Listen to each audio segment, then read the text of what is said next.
नमस्कार विद्यार्थी मित्रो, मी प्राध्यापक तुकाराम सोलापुरे. लक्ष करिअर इन्स्टिट्यूट बार्शीच्या स्पर्धा परीक्षा प्लॅटफॉर्मवर व यूट्यूब चॅनलवर आपले सहर्ष स्वागत करत आहे. मित्रहो, आपल्या आजच्या टॉपिकचा विषय आहे येणाऱ्या दिवाळीपर्यंत आपणाला शासकीय नोकरीचं स्वप्न डीएड बीएड धारकांचं पूर्ण होणार. मित्र, हे सत्य आहे. आपल्याला माहिती आहे की महाराष्ट्राचे मुख्यमंत्री माननीय देवेंद्र फडणवीस साहेब व इतर मंत्र्यांनी आपल्याला माहिती आहे की काय सांगितलंय की 2026 मध्ये आम्ही 1,00,000 पदांची भरती करणार आहोत. मित्रहो, आपल्याला माहिती आहे की सध्या टीईटीची जाहिरात निघालेली आहे. बरेच विद्यार्थी, जवळजवळ 6,30,000 विद्यार्थी टीईटीच्या परीक्षेची तयारी करत आहेत. या परीक्षेचा अभ्यासक्रम पाहिला असता आणि महाराष्ट्र शासन ज्या नोकर भरत्या करणार आहे त्याचा अभ्यासक्रम पाहिला असता जवळजवळ सारखा अभ्यासक्रम आहे. मग आपल्याला अशा वेळेस असं वाटतंय की डीएड झाल्यानंतर आपण शिक्षकच झालं पाहिजे. अहो, टीईटी ही फक्त एक पात्रता परीक्षा आहे, तुम्हाला जॉब देणार नाही, ती फक्त पात्रता परीक्षा आहे. मग अशा वेळेस आपण काय केलं पाहिजे, तर या अभ्यासक्रमावर आधारित जे काही शासन स्पर्धा परीक्षा घेत आहे त्या दिल्यानंतर आपल्याला कुठे जॉब लागतो का हे पाहणं गरजेचं असतंय. मित्रांनो, हे लक्षात ठेवा, डीएडचे विद्यार्थी हे मॅच्युअर विद्यार्थी असतात, बीएडचे विद्यार्थी देखील मॅच्युअर विद्यार्थी असतात. ते एखादी स्पर्धा परीक्षा देत असताना कदाचित त्यांना एखाद्या प्रश्नाचं उत्तर माहीत नसू द्या, पण चुकीचं उत्तर मात्र 100% कळत असतंय. याचा अर्थ काय, आपण जर थोडाही प्रयत्न करून स्पर्धा परीक्षा देण्याचा प्रयत्न केला तर त्या परीक्षेमध्ये सहजगत्या यशस्वी उत्तीर्ण होतो. माझ्याकडे आलेले अनेक डीएड बीएड झालेले विद्यार्थी हे विविध स्पर्धा परीक्षा उत्तीर्ण होऊन आज वेगवेगळ्या पदावर पदाक्रांत झालेले आहेत. इतकेच नव्हे तर त्यांची मॅरेज होऊन ते सुखी समाधानी संसारामध्ये रममान झालेले आहेत. आपण काय करतो मित्रहो, डीएड झालंय म्हणजे फक्त शिक्षक, आणि आपल्याला असं होतंय की जणू डीएडला गेल्यानंतर एखादं इंजेक्शनच आपल्याला दिलं असतंय, झालं तर आयुष्यामध्ये शिक्षकच हो, अन्यथा काही होऊ नकोस. पण मित्रांनो, हे चुकीचं आहे. का? काळ बदललेला आहे, सगळं काही बदललेलं आहे. आपल्याला सुद्धा प्रवाहानुसार बदलावंच लागेल. आपण एखाद्या संस्थेमध्ये 10-15 हजाराची नोकरी करण्यामध्ये आयुष्य वाया घालवतो, परंतु आपल्याला कळत नाही की ज्या नोकरीमध्ये आपल्याला फ्युचर नाही त्याला आपण इतका वेळ देतो की एखाद्या संस्थेमध्ये गेल्यानंतर त्या संस्थेत 7 बारा आपल्या नावानं ह्या सगळे धरून आपण पूर्णत्व वाहून त्या ठिकाणी नोकरी करण्याचा प्रयत्न करत असतो. मित्रांनो, करा. ज्या ठिकाणी आपण काम करतो त्या ठिकाणी निष्ठा आपली पाहिजेच, पण जी नोकरी तुम्हाला लाखो रुपये पगार देणार आहे त्यासाठी आपण 4 तास वेळ सुद्धा काढू शकत नाही. मित्रांनो, लक्षात ठेवा, वय, वेळ, चारित्र्य जसं आयुष्यामध्ये एकदाच येतं तसं संधी एकदाच येते. 2026 या वर्षामध्ये सगळ्या प्रकारच्या जाहिराती निघालेल्या आहेत. एका टीव्हीचं वाक्य आपल्याला माहिती आहे की उघडा डोळे बघा नीट.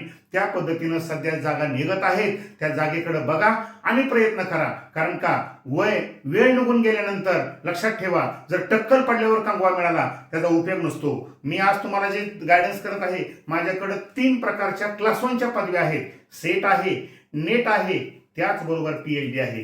ह्या 3-3, 4-4 लाख रुपये पगार असणाऱ्या पदव्या आहेत. पण मित्रांनो, उशिरा मिळाल्यानंतर त्याचा काही उपयोग होऊ शकत नाही. त्यामुळं तुम्हाला जे मी सांगतोय माझ्या अनुभवातून सांगतोय, कारण आपल्याकडे गुणवत्ता असते पण आपण ती योग्य ठिकाणी वापरू शकत नाही. माझ्याकडे आलेले आता लांबतोरे नावाचा विद्यार्थी असेल, शेखर शेट्टी नावाचा विद्यार्थी असेल, घोडगे मॅडम असतील, अशा अनेक जण आहेत की जे प्रशासनामध्ये जाऊन आज चांगल्या पद्धतीने काम करत आहेत. आपल्या राज्याचे, आपल्याला माहिती आहे की राज्यातील एक झारखंडमधील एक प्रशासकीय अधिकारी, आपल्याला ज्याचं नाव माहिती आहे, उदाहरणार्थ रमेश घोलप साहेब, ते सुद्धा डीएड झाले होते, शिक्षक झाले होते, पण ते त्या ठिकाणी रममान झाले नाहीत. ते IAS झाले आणि अनेक तरुणांचा ते हिरो झालेले आहेत. इतकंच काय, महाराष्ट्रातील आपल्याला माहिती की पुणे विभागाचे अध्यक्ष शिक्षण बोर्डाचे औदुंबर उकिरडे हे देखील आपल्याला माहिती आहे की विविध स्पर्धा परीक्षा माध्यमातून यशस्वी होऊन आज ते इतक्या मोठ्या पदावर गेले. ते जर आपल्या एका पदवीला जर चिटकून बसले असते तर इतक्या मोठ्या पदावर गेलेले दिसले नसते. मित्रांनो, तीच गुणवत्ता आपल्याकडे आहे, फक्त योग्य वेळ येणं गरजेचं आहे. ती वेळ या वर्षी आलेली आहे. कृपा करून विनंती आहे, हे वर्ष वाया घालवू नका, या वर्षाला वाजवतो वर्ष जाऊ देऊ नका, कारण आपल्याकडे एक नव्हे तर 3-3-4 प्रकारचे जॉब लागू शकतात. मी माझ्या अनेक विद्यार्थ्यांना डीएड बीएड झालं होतं त्यांना सांगत असतो, एकाच अभ्यासावर सगळ्या परीक्षा देता येतात, फक्त परीक्षा वेगळी आहे, फॉर्म वेगळा भरायचा आहे, परीक्षेला जायचं आहे. तर अनेक विद्यार्थ्यांनी एक नव्हे तर 3-3-4-4 प्रकारचे जॉब मिळवून आज पदाक्रांत झालेली आहे. मित्रांनो, मागच्या 5-6 महिन्यापूर्वी घडलेले एक उदाहरण देतो. आमच्याकडं श्रीकृष्ण गव्हाणे नावाचा एक विद्यार्थी होता. टीईटी साठी माझ्याकडे आला होता. त्याच्याखाली गुणवत्ता पाहून मी म्हणलं, जवानी सर तुम्ही टीईटीची परीक्षा द्या, टॅटची परीक्षा द्या, पण स्पर्धा परीक्षा देत राहा. मित्रांनो, त्यांनी टीईटीची परीक्षा दिली, सीटीईटीची दिली, टॅटच्या परीक्षेमध्ये चांगला स्कोअर झालाय. पण हे सगळं होण्यापूर्वीच त्यांना जिल्हा परिषदेच्या जागा निघाल्या आणि त्या परीक्षेतून ते आज माळशिरस पंचायत समितीमध्ये शासकीय नोकरीला लागलेले आहेत. आता टॅटचा पण त्यांचा स्कोअर चांगला झालेला आहे. म्हणजे त्यांना एक नव्हे तर 2 प्रकारचे जॉब लागू शकतात. कुठंतरी कोणाच तरी ऐकावं लागतं मित्रांनो, गुणवत्ता सगळ्याकडेच असते. परंतु ही गुणवत्ता जर आपणाला योग्य ठिकाण नाही वापरता आली तर प्रॉब्लेम येऊ शकतो. धीरूभाई अंबानी असं म्हणतात की लक्षात ठेवा, जर आपण आपल्या गुणवत्तेचा वापर स्वतःला श्रीमंत होण्यासाठी नाही केला, स्वतःला करिअर घडवण्यासाठी नाही केला, तर समाजातील अशी काही लोक असतात तुमच्या गुणवत्तेचा वापर ते स्वतःला श्रीमंत करण्यासाठी करत असतात. म्हणून माझी विनंती आहे, आपल्या गुणवत्तेचा वापर आपल्याला श्रीमंत होण्यासाठी, आपल्याला यशस्वी होण्यासाठी करायचा असेल तर दररोजच्या ह्याच्यातला काही वेळ आपल्याला आपल्या करिअरसाठी द्यावा लागेल. मग आता नेमकं करणं काय गरजेचं आहे? तर सध्या आपण टीईटीची तयारी करत आहात. टीईटीच्या परीक्षेला आपल्याला माहिती आहे की साधारणपणे किती घटक आहेत? तर जे 5 घटक आहेत त्यापैकी आपल्याला माहिती आहे की सामान्य अध्ययन 30 मार्काला आहे, गणित व बुद्धिमत्ता 30 मार्काला आहे, इंग्लिश 30 मार्काला आहे, मराठी 30 मार्काला आहे. आता हा जो अभ्यासक्रम आहे तोच लक्षात ठेवा मित्रांनो, ज्या सरळ सेवा आहेत या वर्षी अनेक सरळ सेवेच्या जाहिराती निघणार आहेत. कोणत्या आहेत? तर जलसंपदा खात्यामध्ये 14,000 पदाची भरती होणार आहे, नगरपालिकेमध्ये 3,500 पदं भरली जाणार आहेत, महानगरपालिकेमध्ये 5,000 पदाची भरती होणार आहे, ग्रामसेवकाची 2,500 पदं भरली जाणार आहेत, महिला व बालविकासामध्ये 5,951 प्लस जागा निघणार आहेत, नोंदणी महानिरीक्षक जे अंतर्गत जे कार्यालय त्याच्या अंतर्गत 3,700 पदाला आकृतीबंधाला मान्यता दिलेली आहे. त्याचबरोबर आपल्याला माहिती आहे की एमपीएससीची सुद्धा ग्रुप बी ची सध्या जाहिरात निघालेली आहे, त्याचा सुद्धा फॉर्म भरण्याची मुदत वाढलेली आहे. त्याचबरोबर काल परवा शासनानं परिपत्रक काढले की तलाठीच्या जागा ह्या ग्रुप सी मध्ये येणार आहेत आणि त्या सगळ्या जागा आम्ही एमपीएससी मार्फत भरतोय. तर त्या 3,000 प्लस ती जाहिरात निघणार आहे. हे सगळं इतकं असताना सुद्धा आपण म्हणतो जॉब नाही, जॉब नाही, जॉब नाही. कारण का? तर आपल्याला माहिती आहे की बेकारांना बेकारी आहे आणि उत्कृष्ट टॅलेंटना आणखी नोकरी आहे. जर आपण व्हिज्युअलायझेशन केलं मला जॉब नाही लागत तर लागणारच नाही. पण आजपासून ठरवा 2026 या वर्षामध्ये मला जॉब लागणार लागणार लागणार, लागल्याशिवाय राहत नाही. त्यासाठी फक्त काय करायचं आहे? आपल्याला लक्षात ठेवा, योग्य वेळी घातलेला एक घाव पुढच्या अनेक घाव वाचवत असतो. त्या पद्धतीनं 2026 या वर्षामध्ये तहान भूक विसरा, कारण आयुष्य पण आपलंच पडलेलं आहे. मोबाईल पासून थोडं दूर राहा, कारण का तो आपला टाइमपास करतोय. त्यासाठी काय करा? तर पुढचे काही दिवस दिवसातून किमान 6 ते 7 तास तरी, कारण आपल्याला मॅच्युरिटी आलेली असते, प्रगल्भता आलेली असते, इतर मुलासारखं आपल्याला जास्त वाचावं लागत नाही. फक्त काय तर समजून घेण्याची क्रिया होणं गरजेचं आहे. आणि प्रत्येक परीक्षेचा अभ्यासक्रम जो आहे तो या 4-5 घटकावर अवलंबून आहे. तर आपल्याला माहिती आहे की फक्त परीक्षा देत राहा आणि त्या परीक्षेला न्याय देत राहा. आपण जसं टीईटीचं पाहिलं, हा टीईटीचाच अभ्यासक्रम पुढे सरळ सेवेला बघा.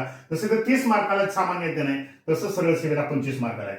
गणित बुद्धिमत्ता इथं 30 मार्काला आहे, इथं 25 मार्काला आहे. इंग्लिश इथं 30 मार्काला आहे, ते इथं 25 मार्काला सरळ सेवेला. मराठी 30 मार्काला आहे, ते इथं 25 मार्काला आहे. काय वेगळा अभ्यास करायचा आहे? वेगळा कुठलाही अभ्यास करायचा नाही. फक्त आपल्याला काय परीक्षा वेगळी द्यायची आहे आणि प्रत्येक परीक्षेचा थोडासा प्रश्नाचं स्वरूप जे असतं, स्ट्रक्चर असतं, ते थोडं वेगळं असतं.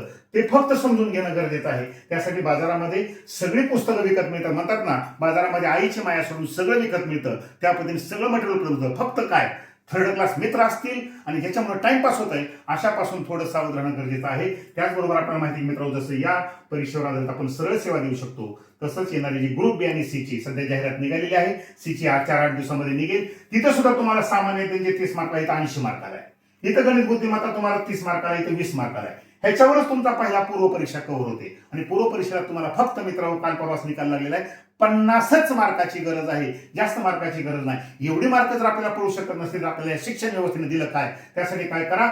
प्रामुख्यानं जे ठरलेले रेफरन्स बुक आहेत ते वाचण्याचा प्रयत्न करा.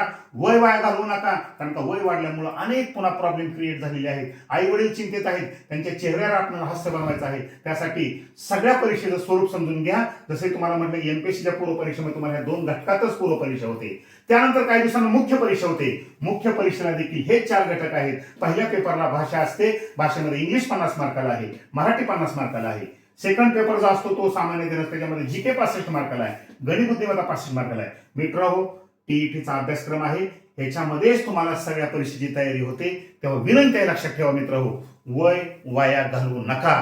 कारण का 2026 हे नोकऱ्यांचं वर्ष आहे.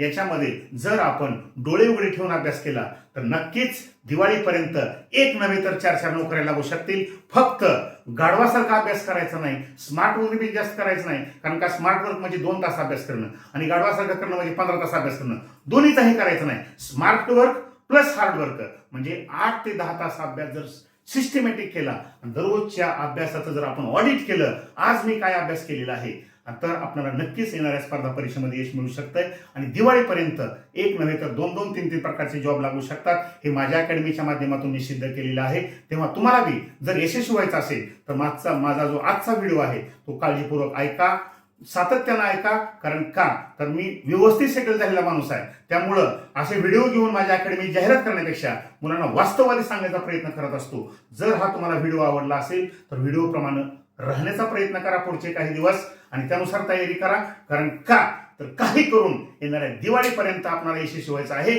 आणि येणारी दिवाळी आपल्या पगारानं साजरी करायची आहे हे निश्चित करा. जर हा व्हिडिओ तुम्हाला आवडला असेल तर तुम्ही ह्याला लाईक करा, शेअर्स करा आणि सगळ्यात महत्त्वाचं म्हणजे सबस्क्राईब करा.